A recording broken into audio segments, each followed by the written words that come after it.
बिस्मिल्लाहिर्रहमानिर्रहीम। अस्सलाम वालेकुम रहमतुल्लाहि व बरकातुहू। आज हमारा लेक्चर नंबर 7 है वेन डायग्राम। आज हम वेन डायग्राम के बारे में पढ़ेंगे कि वेन डायग्राम क्या होती है।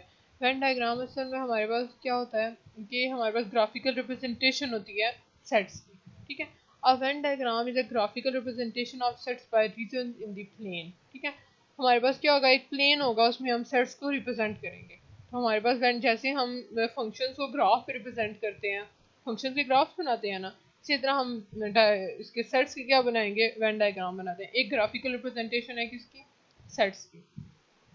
अब हम देखते हैं हम इसको ड्रॉ कैसे करते हैं। तो universal set is represented by the interior of rectangular. अब वेन डायग्राम बनाने के लिए सबसे पहले तो आपने एक रेक्टेंगुलर बना लेना है। रेक्टेंगुलर के जो अंदर वाला इंटीरियर होगा ना, वो हमारे पास क्या होता है, यूनिवर्सल सेट को रिप्रेजेंट करता है। हम क्या करते हैं, जो हमारे पास, हम एक रीजन बना लेते हैं। ठीक है, एक रीजन बना लेते हैं, उसमें हमने अपना सेट को ड्रॉ करना होता है, यानी कि उसके अंदर अंदर रह के हम अपने सेट्स ड्रॉ करते हैं। सबसे पहले हम क्या करते हैं, एक रेक्टेंगुलर बना लेते हैं। जब भी आपने वेन डायग्राम बनानी है, सबसे पहले आपने क्या करना है, उसके लिए एक क्या बना लेना है, रेक्टेंगुलर बना लेना। और वो रेक्टेंगुलर का जो इंटीरियर पार्ट है ना, वो सारे का सारा हमारे पास क्या होता है, यूनिवर्सल सेट होता है, यानी कि यू होता है।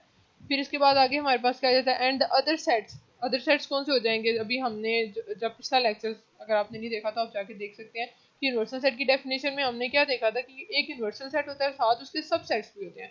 वो 2 भी हो सकते हैं, 3 हो सकते हैं, 4 हो सकते हैं, 5 हो सकते हैं, जितने भी हो सकते हैं, जितने मर्जी वो सबसेट्स दे दें, हमने उनको ड्रॉ करना होता है। लेकिन हमारे पास यहाँ पे मैंने जो आपको एग्जाम्पल के लिए हम एग्जाम्पल देख रहे हैं, तो 2 सेट्स लिए हैं। तो जो हम सब सेट्स होते हैं उसको किस में लिखते हैं, डिस्क की शेप में लिखते हैं। यूनिवर्सल सेट को किस में लिखते हैं, रेक्टेंगुलर में। और जो उसके सब सेट्स होते हैं उसको किस में लिखते हैं, डिस्क में। अब देखिए ये दो सेट्स हैं ना, ये कौन से सेट्स हैं, डिसजॉइंट सेट्स हैं। इसमें कोई भी चीज़ कॉमन नहीं है, इसीलिए दोनों में क्या आ रही है, स्पेस आ रही है, क्योंकि वो चीज़ कॉमन ही नहीं है, तो हमने इनको डिस्टेंस में रखा है थोड़े से। जब भी आपने डिसजॉइंट सेट्स ड्रॉ करने हैं, तो डिसजॉइंट सेट्स ड्रॉ करने का तरीका ये है, दोनों को सेपरेट ड्रॉ करें, उन दोनों पे ओवरलैपिंग नहीं करनी।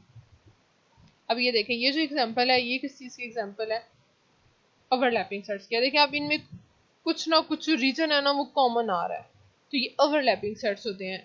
इनका जो दरमियान वाला कॉमन पार्ट है ना, यहाँ पे हम क्या लिखेंगे, जो जो ए और बी में कॉमन आ रहा होगा। ठीक है, होप सो कि आपको वेन डायग्राम की समझ आ गई होगी, और अभी तक जो कुछ हमने सेट्स का पढ़ा है वो भी आपको समझ में आ गया होगा। अगर आपको नहीं समझ आया तो आप मुझे कमेंट सेक्शन में पूछ सकते हैं।